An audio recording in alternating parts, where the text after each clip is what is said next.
Okay, thank you. Okay, my name is Cecilia Mendez. I'm a professor in the history department, and I would like to welcome all of you and thank you for coming to the talk by Professor Alicia Civera. Professor Alicia Civera has come directly from Mexico City to give this talk, so this is a truly special event.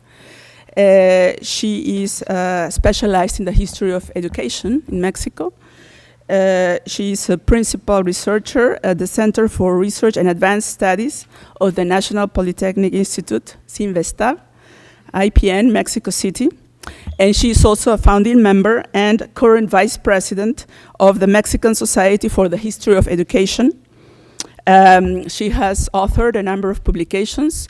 The most recent ones are an edited collection of articles called Culturas Escolares, Sujetos y Comunidades en América Latina. And she has a very important book that has several editions, first published in 2008, called La Escuela como Opción de Vida, la formación de maestros normalistas rurales en México. The school as a life option, the formation of teacher training schools in the rural areas in Mexico. So that's her truly field. She's probably the most important researcher on rural education in Mexico, which is connected so well to what happened in the recent events in Ayotzinapa. So she got her licenciatura, which is more than a bachelor, in the UNAM, Universidad Nacional Autónoma de Mexico, and she got her master's and PhD from the Department of Research and Education at the Centro de Investigaciones and Center for Research and Advanced Studies in the Polytechnical Institute in Mexico City. I must mention that this institute is, along with Colegio de Mexico, is the most important research center in Mexico, the two most important. So we are very privileged to have Professor Alicia Civera. Before I introduce her, and also my colleague Gabriela Soto Laveaga is going to help with some translation. The talk will be in Spanish, and part of it probably in English, and Gabriela Soto Laveaga will translate. I want to thank our sponsors. This event is possible because we had the support, and actually very enthusiastic support, from a number of people and institutions. First of all, I want to thank my own department, the Department of History. This was an initiative of a group within the Department of History that is a public history and theory group that wanted precisely to extend academic discussions into the broader public areas, not just what happens at the local level, but internationally. And since the Ayotzinapa events were so crucial, I think being a professor, a historian, for us it was extremely important to have a discussion, a public discussion about this. So this event was public. So the other departments that also were very generously supporting this are the Department of Anthropology, the Department of Spanish and Portuguese, the Department of Education, the Department of Chicana and Chicano Studies, the program in Latin American and Iberian Studies, the Global and International Studies program, and the Interdisciplinary Humanities Center. I really would like to thank all of them for making this event possible, and I welcome Professor Alicia Civera to UCSD.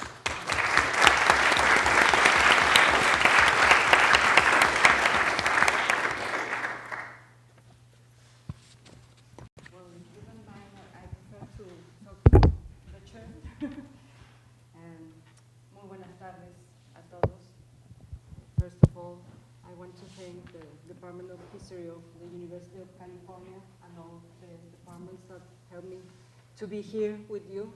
And especially I want to thank to Dr. Cecilia Mendez for inviting me to be here. For me, it's a honor to have the opportunity of talking with you about the Normal Rural Teachers Training College in Mexico and the massacre of students we have last year. I know you had a terrible experienced too in Isla Vista, and I want to tell you how sad I feel about it, and I'm really, really sorry. These things should never happen, and we must work about it.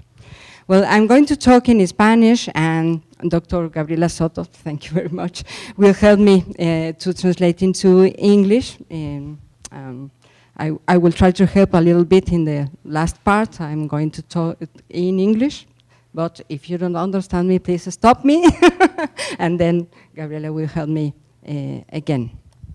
Well, first I'm going to talk about the social movement that began in Mexico after 43 students has been missing in Iguala, in the state of Guerrero. And then I will try to explain you a little bit about what the normal rural teachers training colleges are. We are going to call them Escuelas Normales Rurales. It's easier to understand it. And to explain what these schools are, these colleges are, and who are the students that were killed. Well, el 26 de septiembre, un grupo de estudiantes de la Escuela Normal Rural Profesor Isidro Burgos de Ayotzinapa, Guerrero, la mayoría recién ingresados, muy jóvenes, fueron a la ciudad de Iguala. Estaban… On September 26, a group of students from the rural school, Profesor Isidro Burgos, from Ayotzinapa, Guerrero, the majority of them who had just graduated, were headed to the city of Iguala. Do you want them? I think I have a pretty strong voice. Thank you. Okay.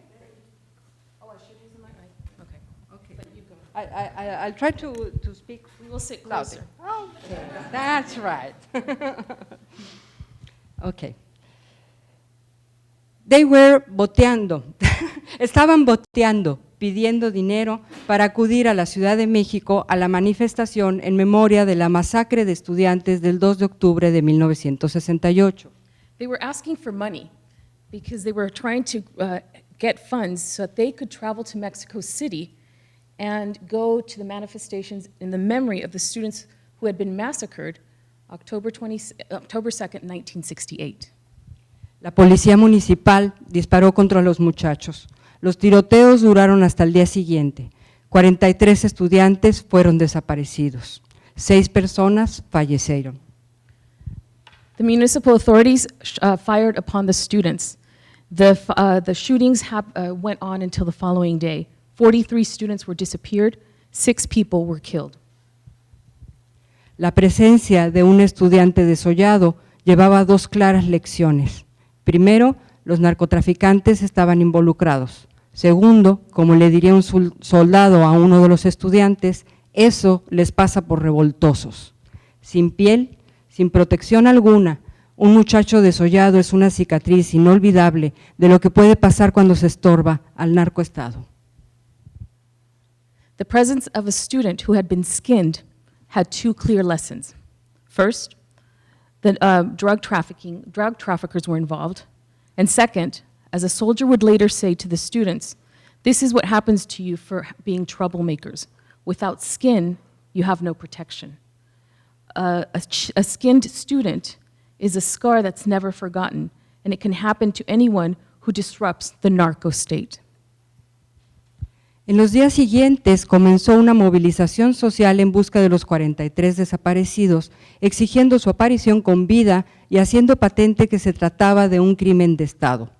Todo México estaba sorprendido de la incapacidad del gobierno para ofrecer respuestas, de la insensibilidad del presidente Enrique Peña Nieto ante semejante atrocidad y con los padres de los estudiantes, pero también de la magnitud que cobró la protesta social en la que han participado estudiantes, maestros, campesinos, organizaciones ciudadanas y populares, la Iglesia Católica, los zapatistas, algunos sindicatos y burócratas, en fin, una protesta social que enlazó a una multiplicidad de actores sociales y políticos de todo el país, a excepción de los partidos políticos.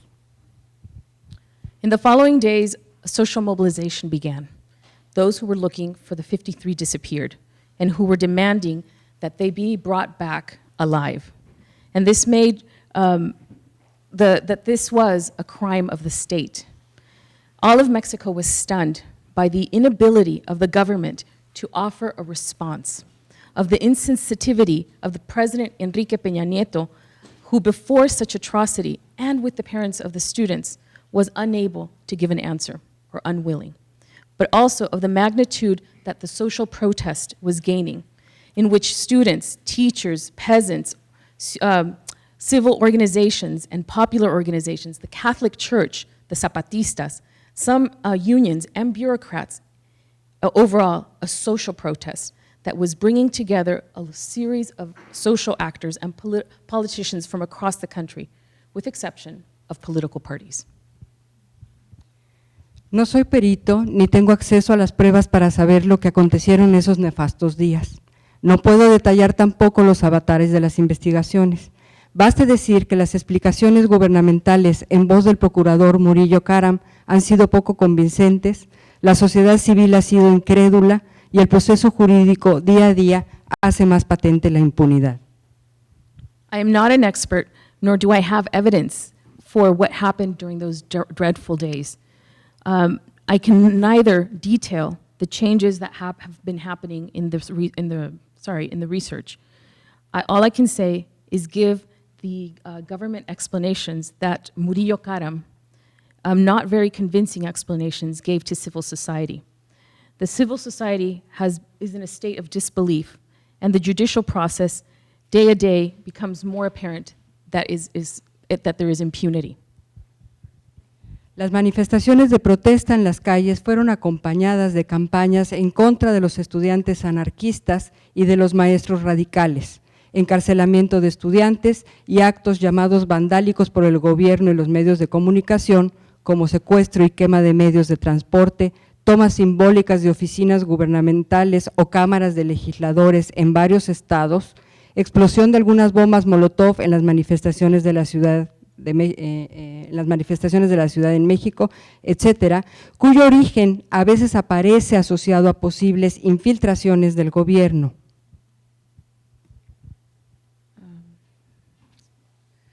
The protests in the street were accompanied by campaigns against anarchist students and from radical teachers. The imprisonment of students and acts of so-called vandalism by the government and the media, thank you, such as the kidnapping and of transportation and the burning of transportation, the symbolic taking over of government offices, and the Cámara de Diputados, the deputies' chamber, thank you so much, and the explosion of Molotov bombs in the manifestation in the city center. Que son infiltraciones. All of these were blamed on the students, but they were infiltrated government officials. That was important. A 5 meses, distintos organismos internacionales de derechos humanos denuncian los obstáculos que el gobierno mexicano ha puesto para avanzar en las investigaciones y el proceso jurídico. Los padres de familia siguen buscando a sus hijos, especialmente en los cuarteles militares, articulando su lucha a través de la Asamblea Nacional Popular con un amplio espectro de actores, como las guardias comunitarias, mientras parte de las movilizaciones pasan a otra fase de organización, a través de organismos no gubernamentales, algunos de ellos católicos, apuntando hacia la elaboración de una nueva constitución, por un lado, y del saboteo de las elecciones que se efectuarán en junio en varias partes del país, incluyendo el estado de Guerrero. It's now been 5 months, and various international organizations, especially human rights organizations, denounce the obstacles that the Mexican government has put in place to stop the investigation and the judicial process. The parents of the students are still looking for their children, especially in the military camps, in the barracks. And they are articulating their needs through the National Popular Assembly with a broad spectrum of actors, such as the Neighborhood Watch, while some of the mobilization enter a different phase of organization, using NGOs, some of them Catholic, pointing toward the creation of did you move this far? Of a new constitution. and also signaling the sabotage of the July elections and of various parts of the country. Después de 5 meses, los 43 siguen desaparecidos y en su búsqueda siguen apareciendo fosas repletas de cadáveres. México es una gran fosa, con más de 20,000 desaparecidos. ¿Por qué Iguala? ¿Por qué esta movilización ahora y no antes con tantos muertos y desaparecidos? Trataré de mostrar algunos rasgos que nos ayuden a contestar estas preguntas. Lo haré desde la historia de la educación, que es la disciplina en la que yo he desarrollado mis investigaciones sobre los estudiantes normalistas rurales. It's been 5 months, and the 43 are still disappeared.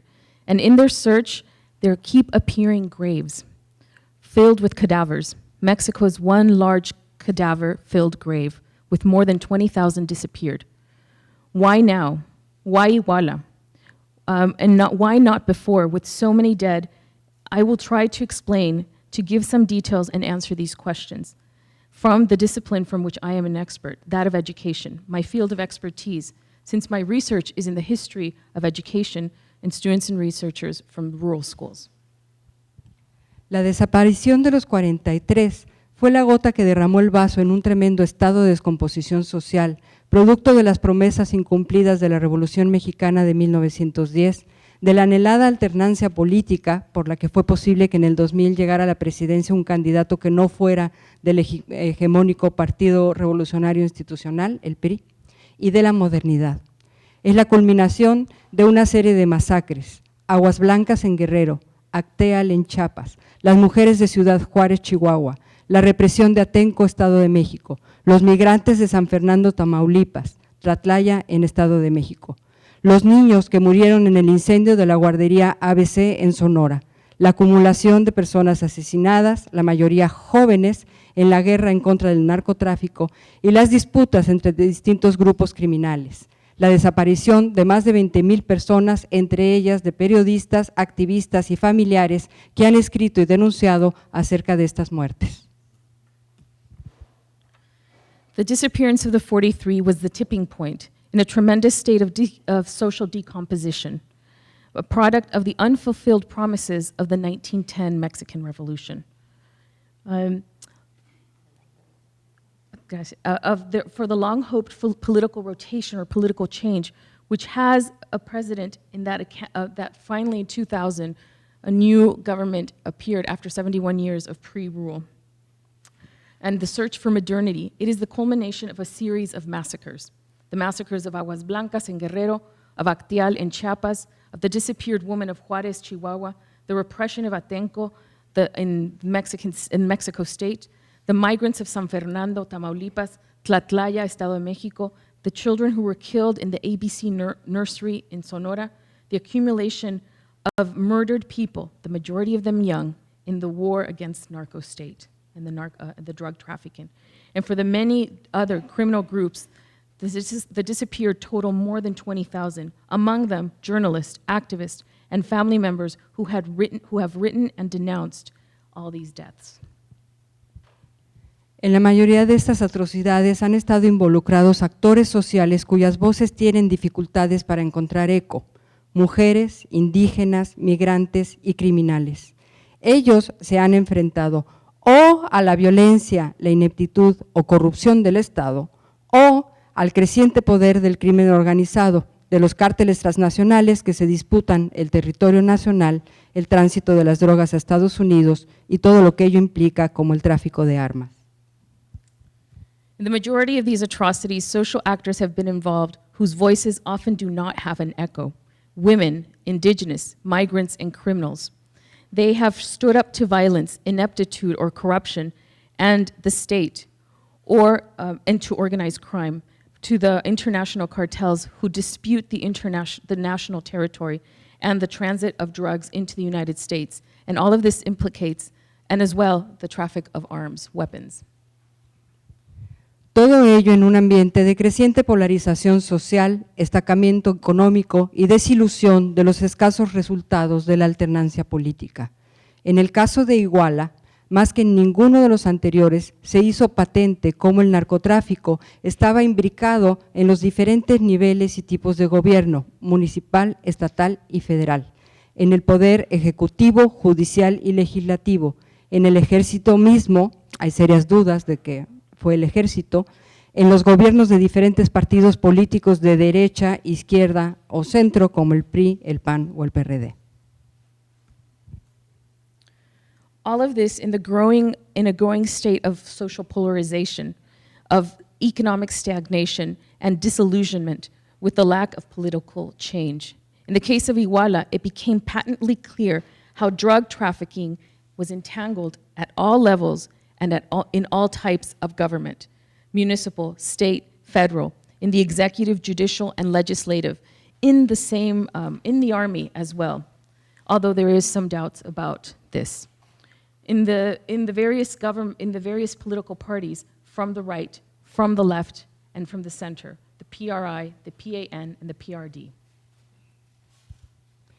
Todo esto fue más visible porque los estudiantes de la Escuela Normal Rural Isidro Burgos de Ayotzinapa, Guerrero, pertenecen a un sector social históricamente subordinado y marginal, como los anteriores. Son pobres, viven en áreas rurales y muchos de ellos son indígenas. Como otros grupos, han luchado por hacer sentir su voz, pero ahora lo lograron, después de muchas muertes y desapariciones, por ser jóvenes, por ser estudiantes, por ser de Guerrero, por ser futuros maestros y por ser normalistas rurales, quizás también porque son hombres. Trataré de explicar estas distintas facetas. All of this was more visible because the students from the Normal Rural Profesor Isidro Burgas from Ayotzinapa, Guerrero, belong to a sector of society who have been historically subordinated. They are poor, they live in rural areas, most are, or many, are indigenous. Like other groups, they have fought to have their voice heard, and they finally, through their death, have their voice, and their disappearance, have had their voice heard. They're young, they are students, they are from Guerrero, they were meant to be future teachers, and because of normalistas rurales. Also, maybe, because they are male. I will try to explain these different parts. Los jóvenes son el foco rojo de las falsas promesas de la modernidad y del modelo neoliberal. En México hay 7 millones de jóvenes que ni estudian ni trabajan. La forma de contabilizarlos es muy cuestionable, pero aún así, la cifra da cuenta de la magnitud del problema. La cantidad de jóvenes que teniendo estudios no parecen hallar un lugar en el mercado de trabajo ni espacios para desarrollarse en la sociedad, elemento común con muchos otros países y que ha provocado, entre otras cosas, la llamada primavera árabe. En los últimos años, el movimiento estudiantil ha ido cobrando fuerza en México y de manera diferente al pasado ha unido a jóvenes de universidades públicas y privadas, ricos y pobres, urbanos y rurales. Como fue manifiesto en el movimiento Yo Soy 132, en el que los estudiantes se manifestaron en contra del poder de los medios de comunicación en la campaña política de Enrique Peña Nieto para ser presidente de la República.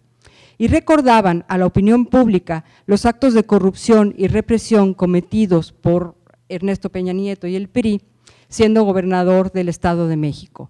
En dicho movimiento, los estudiantes, con independencia de sus clases sociales y sus diferencias culturales y geográficas, se identificaron, quizás por primera vez desde hace mucho tiempo y más que en el 68, se identificaron como jóvenes y como estudiantes, luchando contra el autoritarismo, la impunidad y la corrupción, defendiendo la democracia.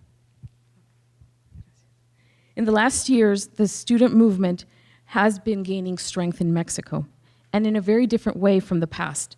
It has united students from public and private universities, such as the social movement I Am Number 132, in which students manifested them against the power of the media in the political campaigns run by Enrique Peña Nieto, now president of the nation.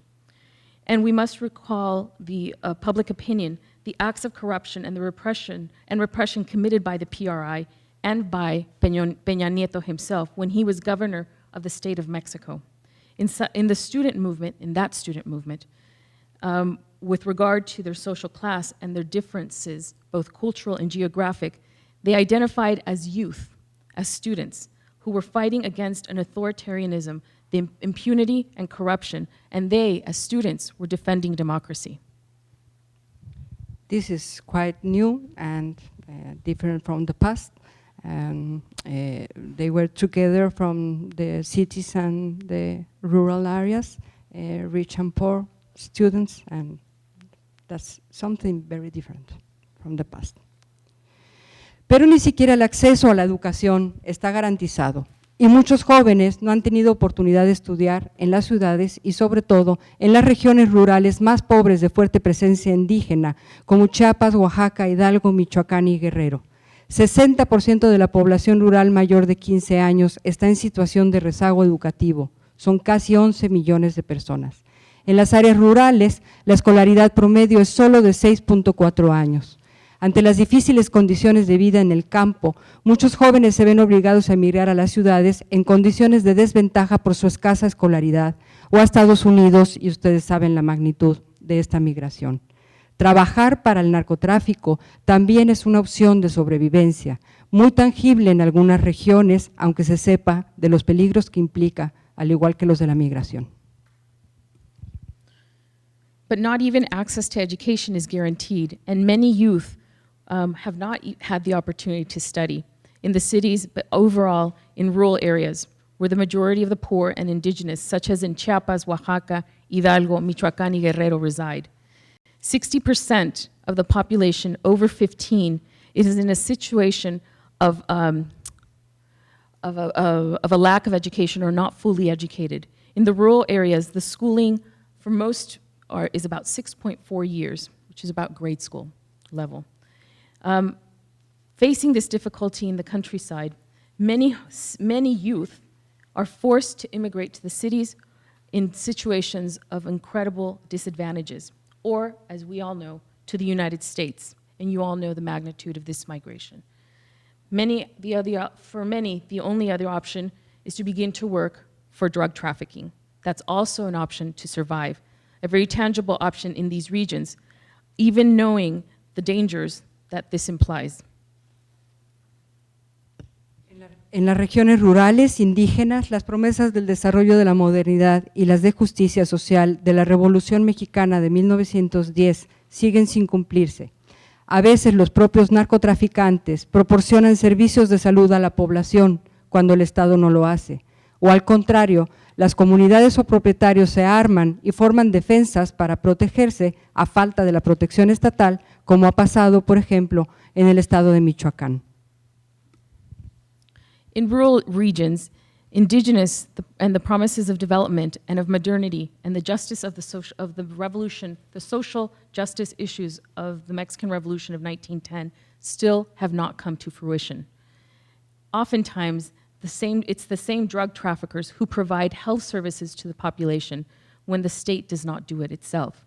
Contrary to, we also have community owners and landowners who form defensive community acts to protect themselves when the state does not do so, such as has happened in the state of Michoacán.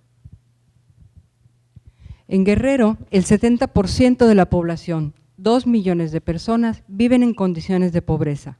Casi el 32% de la población, 1.100.000 personas, viven en pobreza extrema. 17 de cada 100 personas no saben leer ni escribir. Polos de desarrollo como el puerto comercial y turístico de Acapulco aparecen más como el jugoso negocio de un grupo económico y político. En Guerrero, como haciendo honor a su nombre, el resentimiento social y el conflicto se ha instalado como si fuese un destino. In Guerrero, 70% of the population, 2 million people, live in poverty. Nearly 32% of the population, 1 million people, live in extreme poverty. 17 of every 100 do not know how to read or write.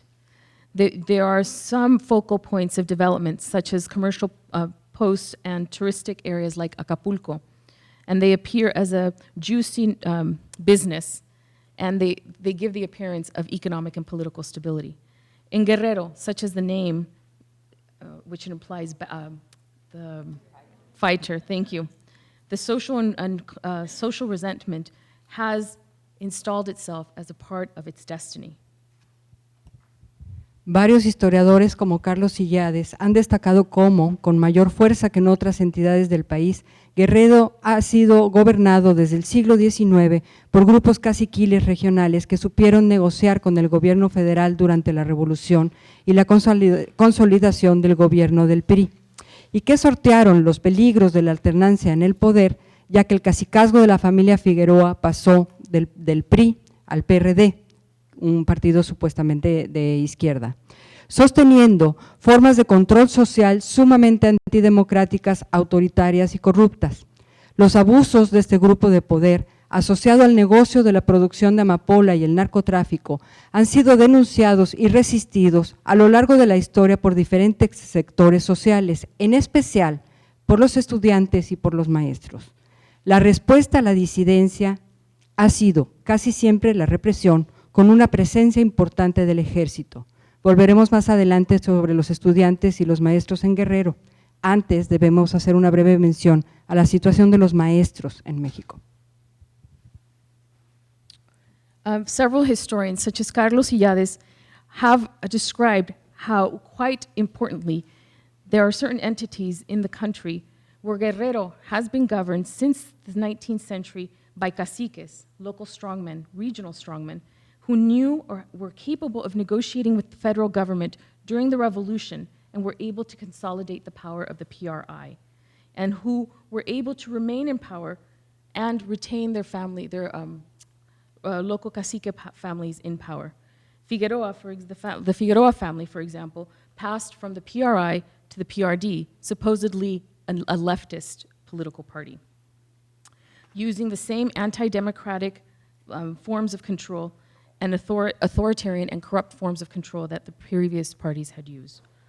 The abuses of these groups in power associated with the negotiation of production of amapola, which is where heroin is, what is this flower called? Poppy, thank you.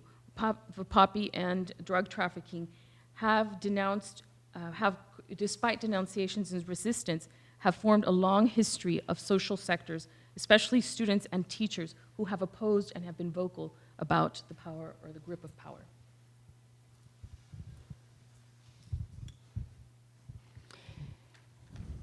I'm going to talk a little bit about the teachers in Mexico. El CENTE, Sindicato Nacional de Trabajadores de la Enseñanza, es uno de los sindicatos más grandes de América Latina. Aglutina a todos los profesores de educación básica del país. El sindicato fue uno de los pilares que mantuvieron el poder del PRI. El número y distribución geográfica de sus miembros es importante a la hora de conseguir votos. Ante la alternancia política, los líderes supieron cómo salir fortalecidos. Ganaron puestos en la Secretaría de Educación Pública y otras instancias del gobierno federal, así como curules en la Cámara de Diputados y Senadores. The SNTE, or the Union of Teacher Workers, is one of the strongest unions in all of Latin America. It has within its ranks all the professors and all the teachers of basic education in Mexico. The union is one of the pillars that maintained the PRI in power. The number and distribution, the geographic distribution of its members is incredibly important at the time of seeking votes. With political change, the leaders knew or were capable of fortifying their strength. They were able to gain positions within the Ministry of Education and within the federal government, as well as within the Chamber of Deputies and the Senator. Elba Ester Gordillo, lideresa del CENTE, apoyó el retorno del PRI a la presidencia, la aprobación de la Ley Federal del Trabajo y la Ley del ISSSTE, la Seguridad Social del Estado, y los primeros pasos de la reforma educativa. Una vez que cumplió con sus compromisos, fue encarcelada, acusada de mal uso de los recursos del sindicato, maniobra que fue útil para desplazarla y que no estorbara para avanzar en la reforma educativa. Elba Ester Gordillo, the leader of the SNTE, this union that we spoke about, supported the return of the PRI to the presidency, which just happened in 2012. And she also agreed with the changes to the federal law of work, the federal work law, and the creation of the law of ISSSTE, which is Social Security for the workers of the state. and the beginnings of what was going to be the education reform. Once she had done this, and she had what she had been, basically what she had agreed to do, she was imprisoned, accused of wrong use of resources within the union, and of manipulation, and it was deeply manipulated so to move her out of the way so that they could begin a new educational reform. Desde tiempo atrás, diversos sectores, especialmente la Asociación Civil Mexicanos Primero, han pugnado por una reforma educativa que eleve la calidad de la enseñanza. Los intentos de reforma fueron acompañados de una fuerte campaña en los medios de comunicación basada en los ataques al sindicato y sobre todo a la imagen del maestro. Los maestros se convirtieron en el espacio público en la causa principal de la mala calidad de la educación y su imagen se ha devaluado considerablemente. La reforma educativa tiene fuertes implicaciones laborales para los maestros al basar sus condiciones de ingreso, permanencia y ascenso en la presentación de exámenes. For some time now, various sectors, especially civil societies such as Mexicans First, have been fighting for educational reform that increases the level of education in Mexico. These attempts at reform have been accompanied by a strong campaign in the media based on attacks on the unions, and especially in the image of teachers. Teachers have become, in the media, the main reason for bad education. And their image has been devalued considerably. The educational reform has strong labor implications for teachers because they base their salaries now, or at least in the reform, and their merit reviews on how they present themselves when they with exam results for teachers, right? La reforma también abre la posibilidad de que los egresados de carreras universitarias opten por las plazas de profesores de educación primaria, algo que antes estaba solamente acotado a los egresados de las escuelas normales.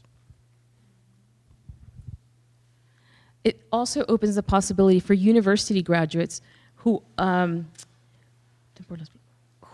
can go for university or primary school education, something that previously had been for the students of normales. Does that make sense? Okay. La movilización de los profesores en contra de la reforma ha sido fuerte, especialmente en Michoacán, Oaxaca y Guerrero.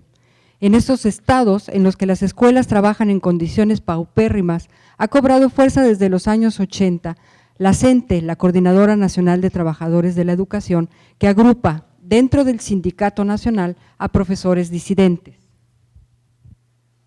The mobilization of teachers against the reform has been very strong, especially in the states of Michoacán, Oaxaca, and Guerrero. In these states, it's the schools that are in horrible conditions.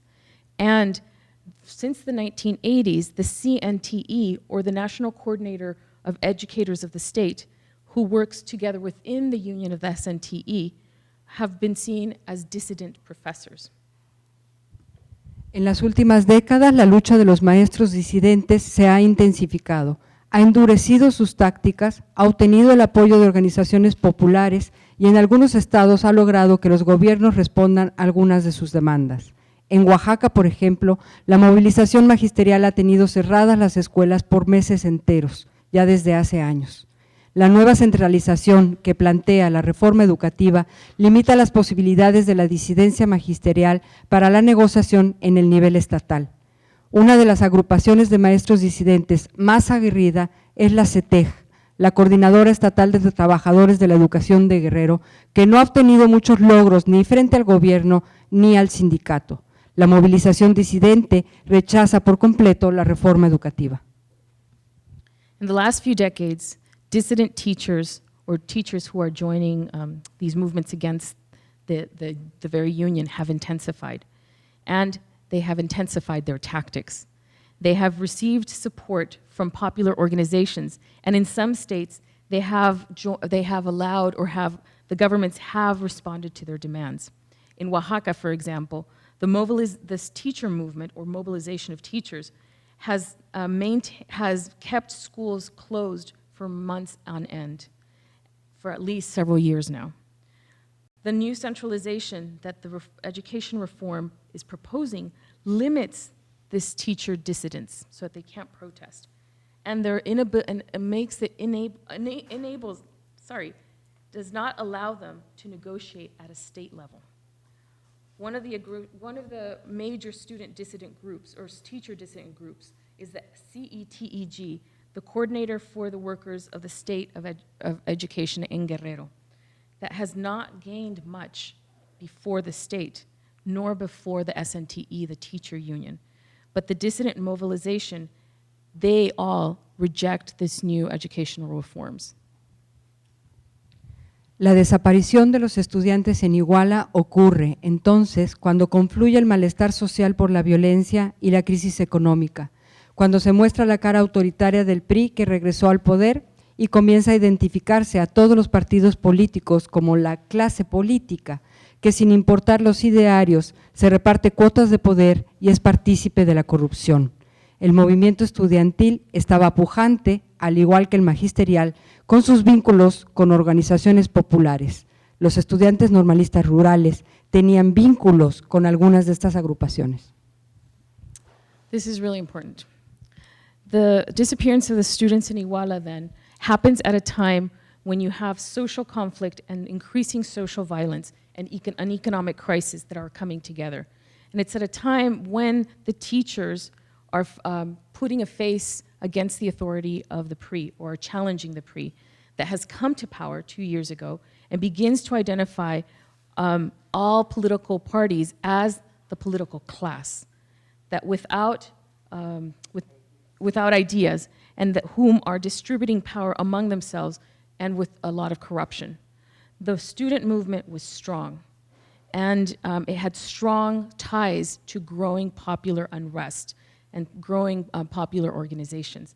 The normalistas rurales, the students, they had forged these strong ties with civil society.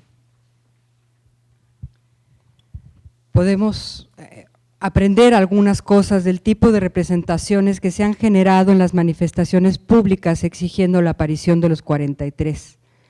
Los desaparecidos fueron vividos como propios por todos estos sectores sociales. En sus retratos están los jóvenes y estudiantes sin opciones, las víctimas de la violencia y la represión, los maestros considerados desechables, los estudiantes normalistas como una especie en peligro de extinción, los pobres que siguen siendo pobres aunque la clase política tenga mansiones. Hubo un escándalo respecto a la casa de Peña Nieto. Los pobres que siguen siendo pobres aunque la clase política tenga mansiones, los pobres cuyas voces no son escuchadas por el presidente, incluso si hablan con él en Los Pinos, en la residencia oficial del presidente, o cuando pide superar a Ayotzinapa, o por el procurador cuando torpemente declaró «ya me cansé». Las 43 sillas vacías que se han colocado en muchas escuelas y lugares públicos significan el abandono de la educación pública, el secuestro de autobuses de compañías transnacionales de alimentos, o el vandalismo contra oficinas gubernamentales o sucursales bancarias, o el pase en autopistas de pago, se relacionan al hartazgo de un desarrollo que no llega a muchos. La toma de legislaturas, el desgaste de un sistema jurídico que no protege, de una constitución y de un sistema político que no ven por el pueblo. La toma de aeropuertos, la necesidad de conseguir la solidaridad internacional. We can learn a lot from the type of representations that the manifestations for the return of the students how they have transpired. Let me say that again. We can learn a lot by how these manifestations have taken place. The disappeared have been lived as if they were part of a large social fabric. In their pictures, we see that they are young, they are students, but they have no options. They are victims of violence and of oppression. The teachers considered them disposable. The estudiantes normalistas were a species that was already in almost at extinction. The poor still are poor. And even though the political class have mansions, the poor, whose voices are not heard, either by the president or even when they go speak or attempt to speak to him in Los Pinos, which is the president's house, or when they were asked to forget Ayotzinapa.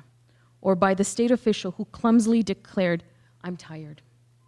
The 43 empty seats that have been put in many schools and in public spaces all illustrate the abandonment of education, of public education. The kidnapping of buses or of transnational alimentos, food, or the vandalism against state offices or of banks. All of this, so much, and it takes, and all of this for so much. The take of legislatures, it's all a system, a judicial system that needs to be protected, of a constitution and a political system that is no longer guarding the people. You tell me if we have to cut because of time. Who are these students, the Normalistas Rurales? Next, I'm going to explain a little bit of the story of this college and their students. 5 minutes, okay.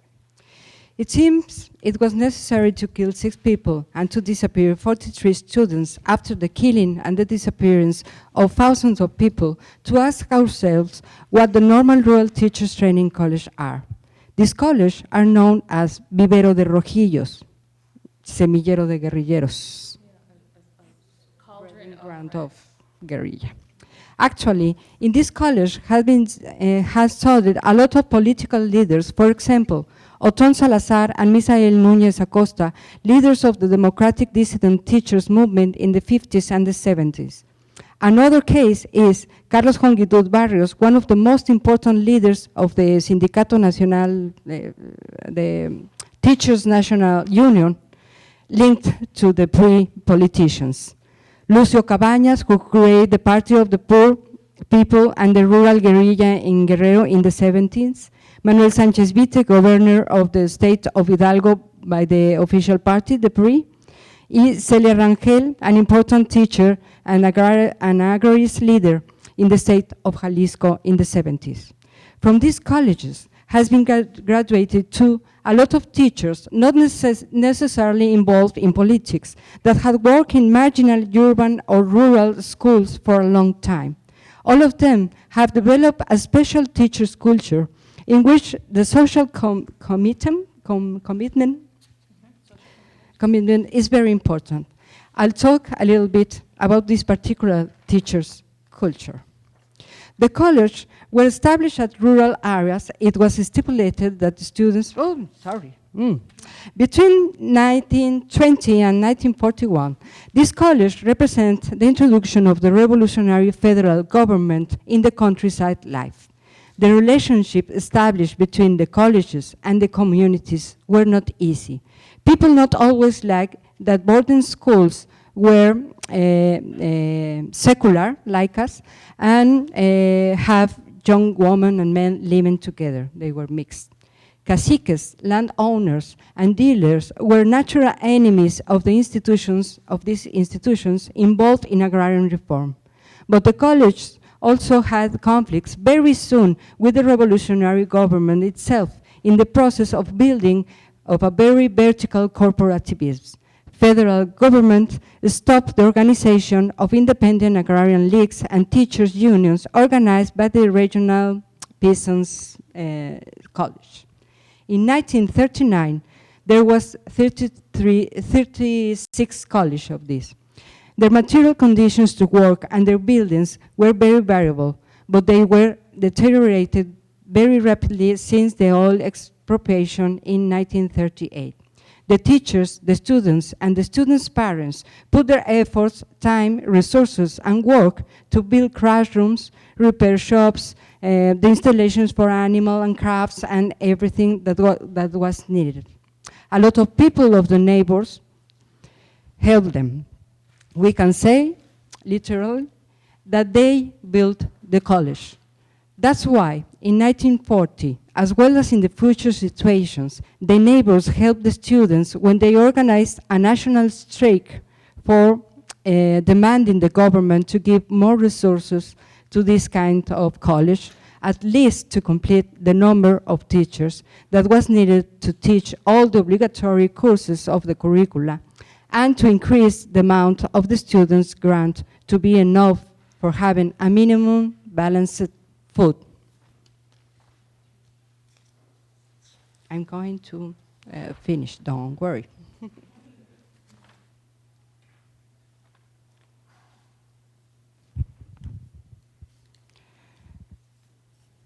Just 2 minutes. On 1941, they were transformed. The Ministry of Education established a common curricula for all the teachers training college, urban or rural ones.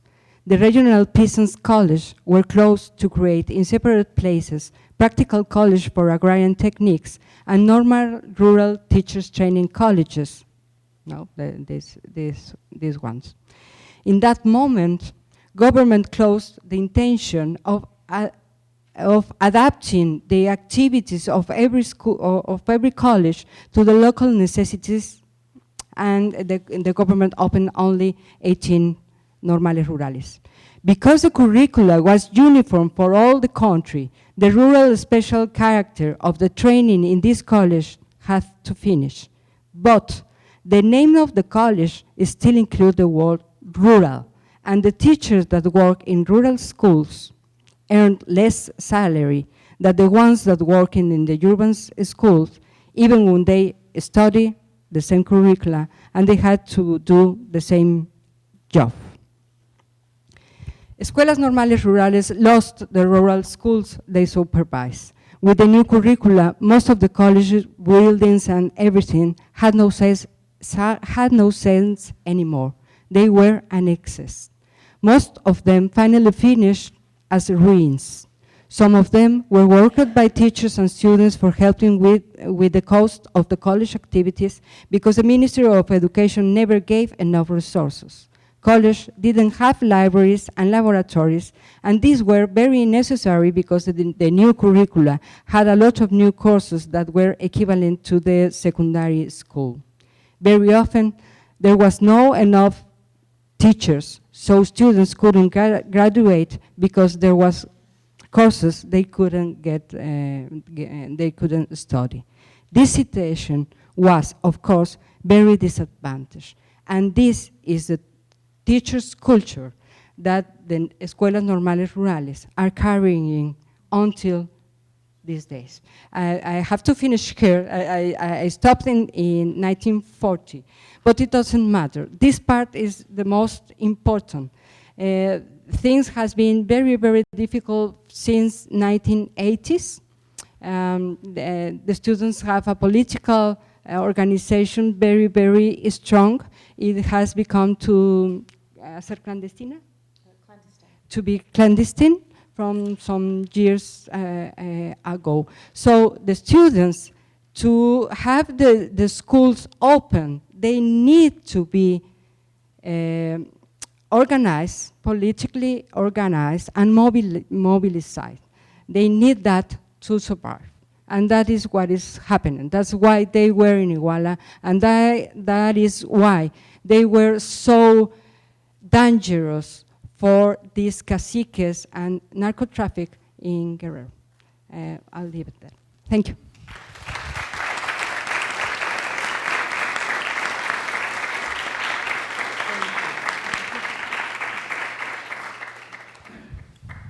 Thank you very much, Dr. Gabriela Soto. Yes. Well, thank you very much. I'm going to thank you, Gabriela. I'm going to take questions. She's going to take questions. I'm going to help with that. So let's see. Sí, mejor. So we're going to take a few instead of answering one by one. And maybe you should give me your names and sort of present yourself, introduce yourself a little bit. So, okay, I saw Ralph, very eager, and then I saw Pericinoto, professor. And then, yes? Gustavo. Three? I think we can take one, two, tres, o cuatro. Yeah. We can take four, and then, yeah, the four. And Andres. Okay, Ralph. I'm Ralph Herbst, Sandoval. I teach in Chicana and Chicana Studies. Thank you very much. My question is about the teacher's role in the vilification of the public teacher in Mexico, which I wasn't really aware of. And so it sounds like to me there's a big similarity between how teachers and teacher unions are being vilified here in the United States. It's been going on for a long time period. So in other words, the reason why our schools are performing so poorly here in the United States is why? Because we have bad teachers. We have, similar kind of narrative. So I'm wondering if lobbyists or people from the United States are encouraging people like Benny Nieto to take this position, number one. And number two, because it seems like teachers are under attack in the United States and Mexico from similar forces, has there been solidarity from U.S. teachers in support of, you hear a lot from Chicana activists, other people, but I haven't frankly heard a lot of teachers, some teachers maybe, being active. So my question is two, that is the vilification of the teacher in Mexico kind of being imported from the United States? And then second, what has been the role of U.S. teachers in solidarity of the missing students in Ayotzinapa? No, a ver, ¿qué tanta influencia hay de los Estados Unidos a los maestros como los maestros? Ajá. La segunda, Si hay solidaridad de Estados Unidos, de los maestros de Estados Unidos a los maestros ahí en México. ok. Porque dice que ha habido solidaridad de otros grupos como chicanos. ¿Y ya? Sí, son dos preguntas. Well, I'll try in English.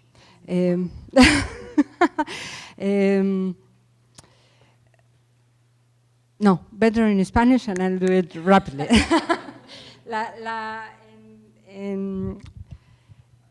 Desde hace 20 años, prácticamente toda la investigación educativa en el mundo occidental echa la culpa a los maestros de la mala educación, cuando en realidad la escuela está en un proceso de crisis muy fuerte que va más allá de las posibilidades que tienen los maestros en el aula.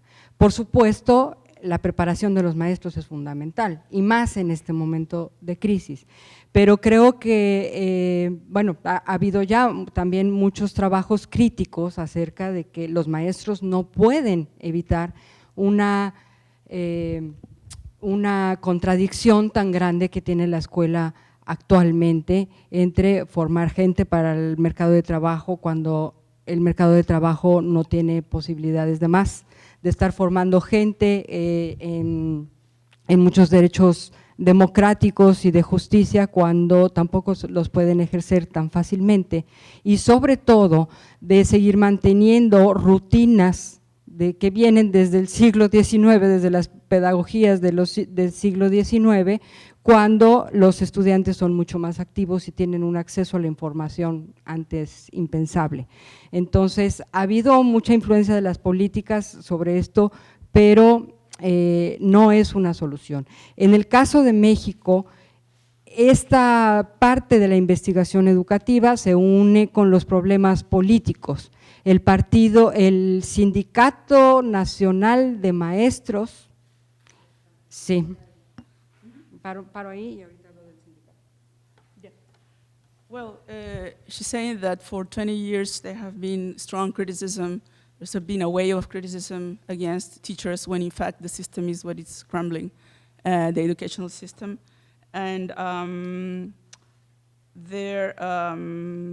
just like this, what is the most important thing that she said? I thought she said I'll give a little background of Mexico about that. Que hay una crisis educativa que va mucho más allá de la preparación Yeah. de los maestros. Yeah. There's a very deep crisis that it goes farther beyond the training of the teachers. So the teachers have been blamed by, and then also she talked about something important, that the system is still behaving as though with 19th century rules, without considering that incredible change of the student, the student body now that is much more responsive than in the past, and they have kept this old curriculum. But she was going to say something about the unions now. In the special case of Mexico, The big problem is that the union, the teachers' union, is so big and so powerful that it's impossible to do anything in Mexico without the union. So it's very important in this moment for the businessmen and for politicians to control the teachers' union. That's in the middle of everything. I'm not quite sure if the movement in Mexico has had support from teachers from the United States. I suppose they had, but I'm not sure. I haven't seen it publicly. I can say. I think, okay, so I have Perisinotto, Professor. En español primero. Le agradezco su clarísima exposición sobre la estructura de la enseñanza de los sindicatos. Lo que a mí me llama la atención en este caso, y quisiera volver al principio de su exposición, es qué es lo que ha pasado realmente. Usted señaló en algún momento la participación de los narcos, también del ejército. Quisiera que siguiera un poco con eso. Yo acabo de estar en México y todo el mundo titubea cuando se trata de señalar. Por un lado, me ha conmovido profundamente la reacción del pueblo en general con ese famoso excelente convido. Vivo los entregamos y vivo que nos lo devuelvan, ¿no? Francamente. Al mismo tiempo, yo creo que la respuesta de muchos órganos, inclusive de los sindicatos, fue más bien tímida. Creo yo, vamos, no fue a ultranza, no fue movimiento. Lo cual al mismo tiempo, ¿cómo se puede explicar que un acto tan atroz que impunemente se está llevando a cabo y de repente sale que la esposa del alcalde diga que no llegue, sencillamente con una frasecita, don't let them get there, que no lleguen, y eso obviamente sugiere un gran poder por parte de un funcionario, esposo en este caso creo, que obviamente no debería de tener tanto poder, pero al mismo tiempo sugiere que estaban ya hablando con quiénes, con el ejército. Esa es la pregunta, ¿es el ejército o los narcotraficantes? Porque se dice, usted no creo que haya mencionado, seguramente, no sé por qué, pero en fin, que se dice también que se los entregaron directamente a los narcos para que los mataran. Pues ahí tenemos este triángulo. Michael, can you do the translation? Yeah, we plan to get a few questions, so I'll be very brief in translating because otherwise you will never end. So I got the three ideas that you said where you wanted to come back to the beginning of the talk and you wanted her to explain more if it was the narcos and the army who were involved in the killings, and then you mentioned the fact that according to him, he was recently in Mexico. The response of the teacher unions was rather weak. And then the third point, you mentioned the wife of the mayor of Iguala, who said, let them not come or something. Don't let them get here, meaning the city. No? Okay, so that was strong. Vamos a coger otras. Then I had Gustavo. Yeah. Mi pregunta no es muy directa.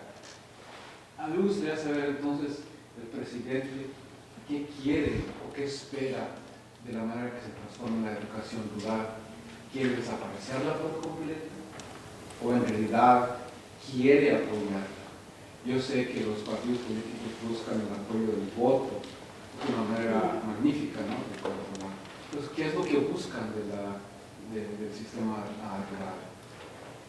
Yeah, he's asking whether the president wants to get rid of the rural schools or what really they want, because after all, they are looking for votes. No? And then I have Andrés. Buenas tardes, gracias por venir, profe.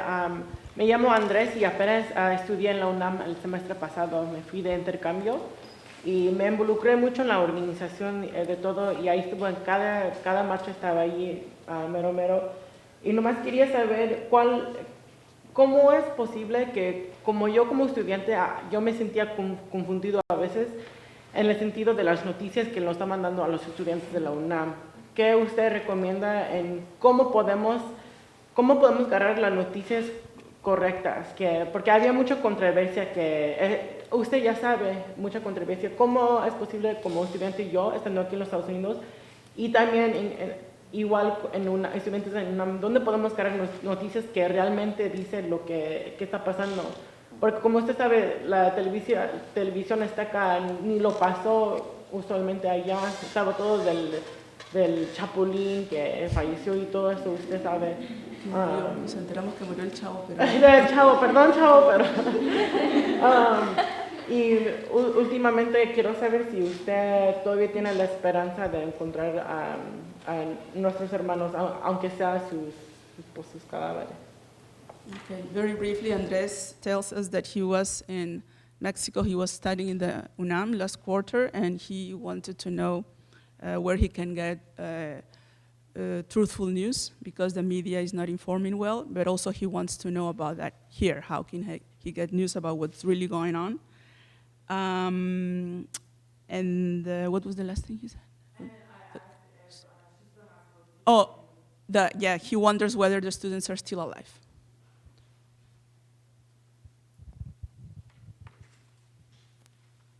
Well, in this time in Mexico, everything is confusion. And it's very difficult to know what is going on. I cannot say if it was the army or not was the army, but it's very clear that the parents and the students are looking for them inside the inside the barracks. They are looking there because there is something that we cannot understand. For the government, it's very important to stop the movement, and because of that, the government needs to say, this is what happened, and these are the proofs. But he can't do it. Why? Who is so powerful?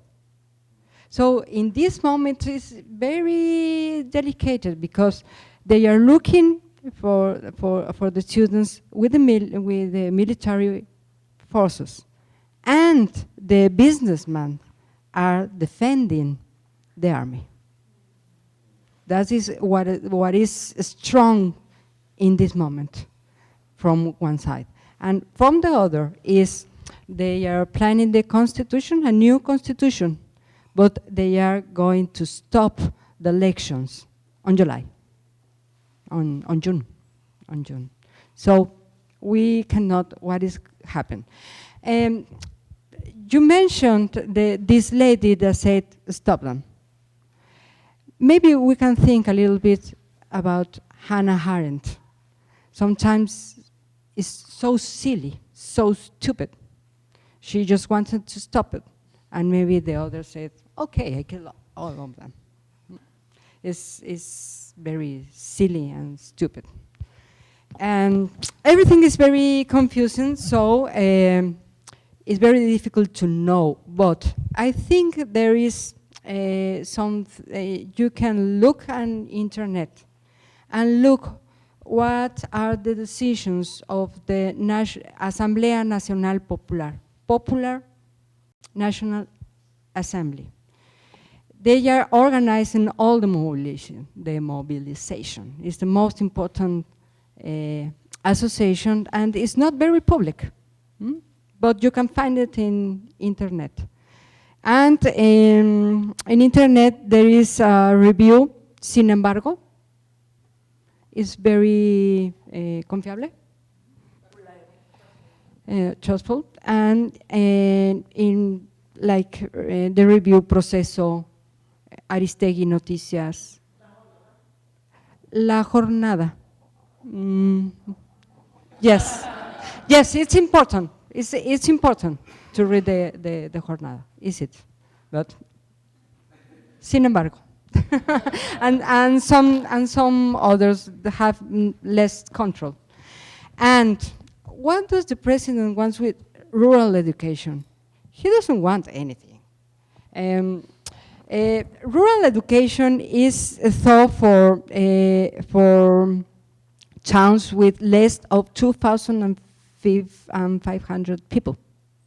So it's not important for las votaciones. Politically, they are not important now. The peasant movement is completely closed now.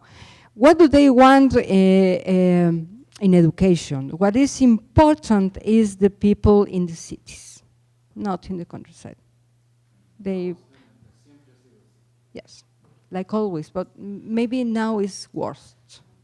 Maybe now is worse. But the normal rural teachers trained in college, they have been very bad for a long time. They are not a pedagogical option in this moment. And in this moment, they are, all the students are running away from the schools. It's a very difficult situation now.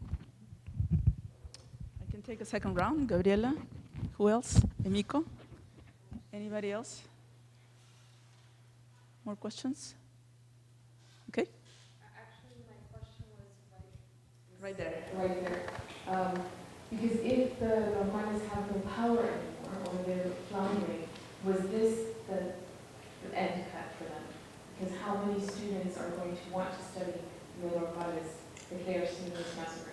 Y si esto ya fue el final de las escuelas rurales normales con tanta violencia, porque ¿a quién van a traer ahora? O, al contrario, lo que se está viendo es que hay un incremento de interés. Y ya sabemos cómo es.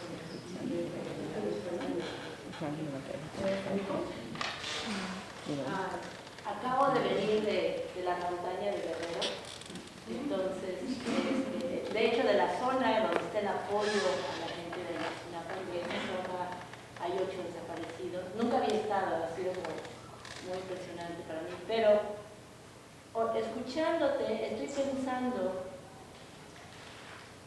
que sí es cierto, o sea, la historia que tú cuentas es como la escuela pensada como una manera de incidencia federal, de meter al Estado donde no había Estado, es abandonada por el Estado, y cómo las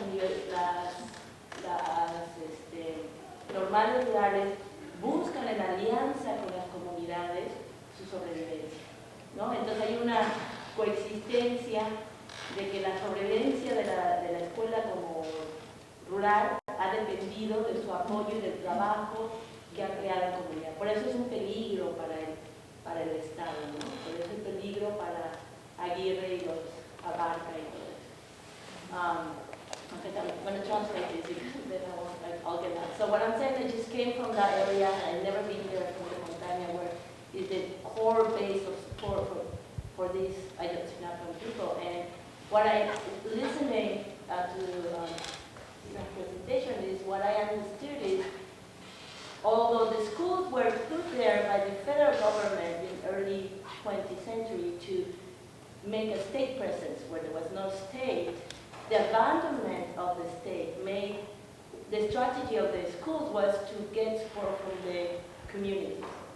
So now that's why it's a dangerous spot, not only on educational terms, but because they survive by having this social capital that they can mobilize in state level or municipal level or federal level. And so I even though they're so small and they only attend, very thin population, they're still very important because of these relations that they have built historically. But the other thing that I guess, otra cosa que quería So what was the question, Nico? Yeah, la pregunta era,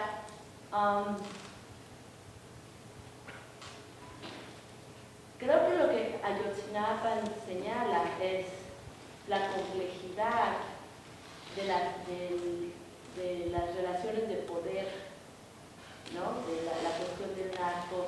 Y mi pregunta es, ¿cómo entiendes tú el posicionamiento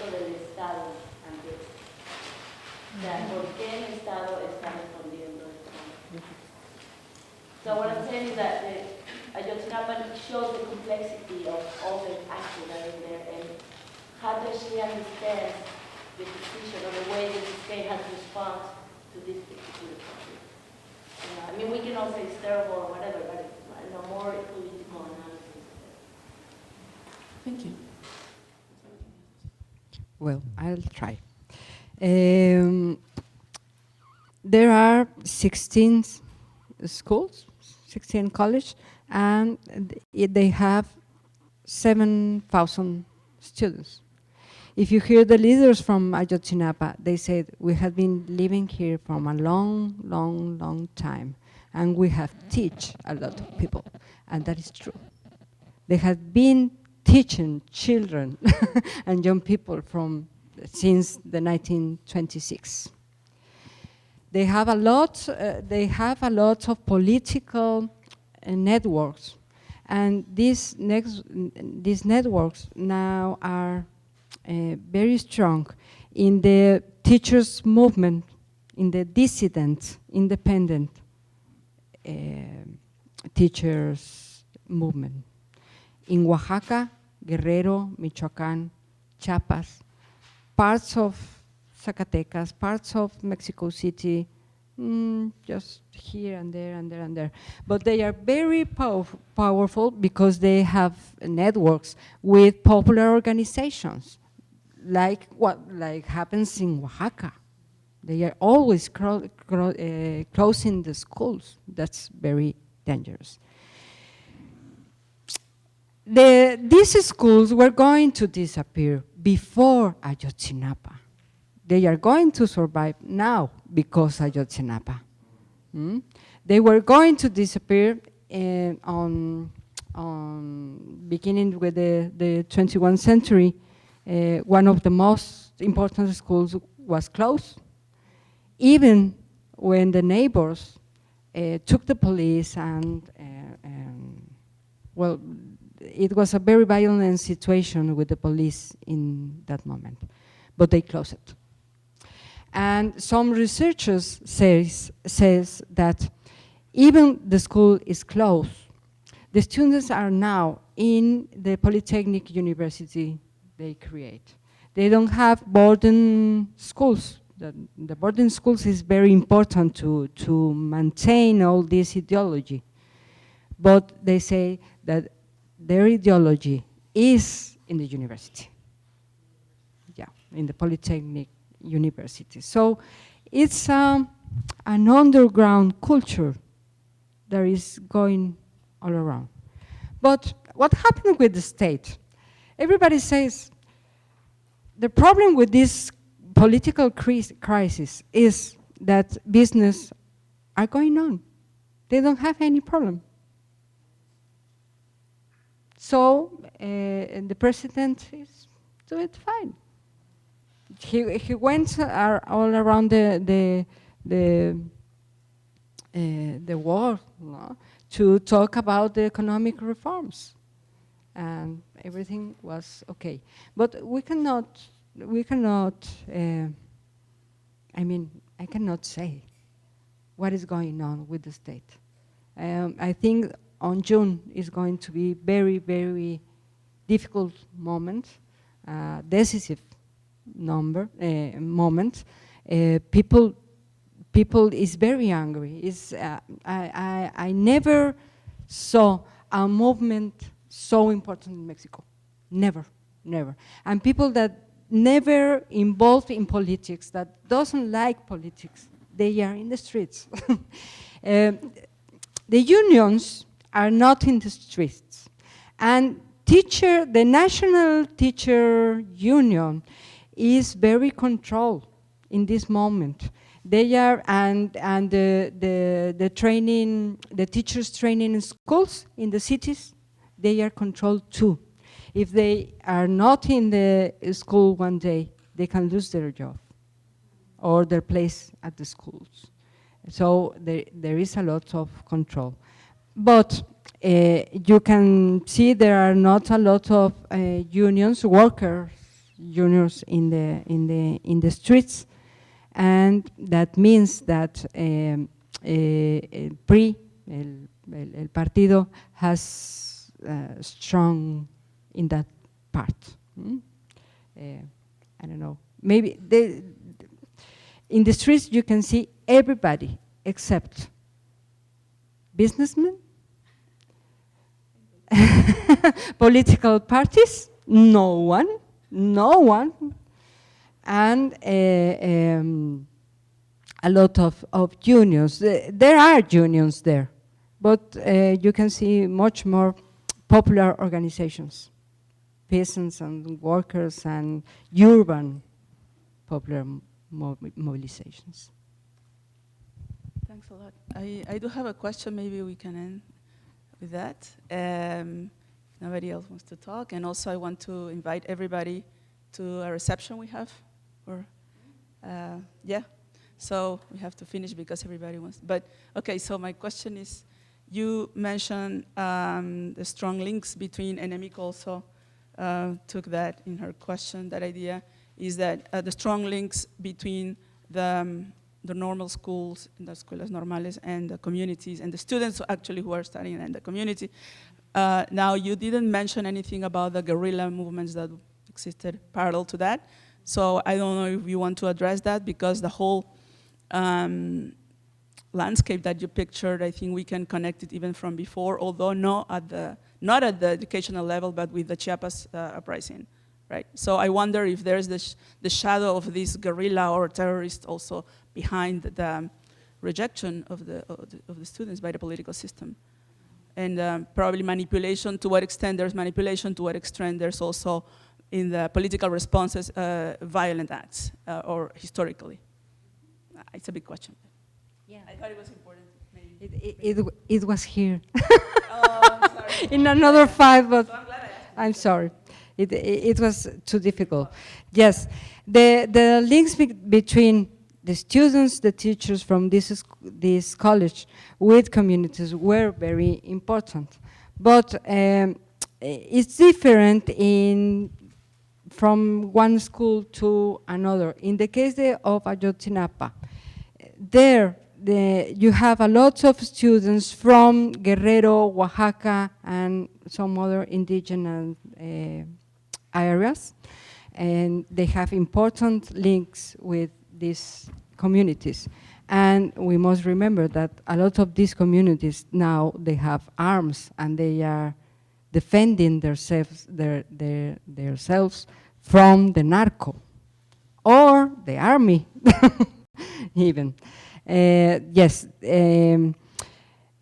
Guerrero has an important history of guerrilla from the 60s. And yes, always, all the time. And nobody, the FEXUM, the organization, the association of the students from these schools, is semi-clandestine. So it's probably they have links with the guerrilla, but we cannot know it. It's not so obvious, and it's not obvious with which group. There are more than 20 groups of guerrilla in Mexico in this moment. And they have a good relation, but with a little bit distance with Zapatistas too. So it's not so clear. Of course, there is a lot of propaganda in the media that these are the radical ones that want to desestabilizar the country and everything, but we cannot say it. And I think it's not, maybe that's present, but it's not only that. Okay, thank you very much, Alicia Civera, and thanks for everybody.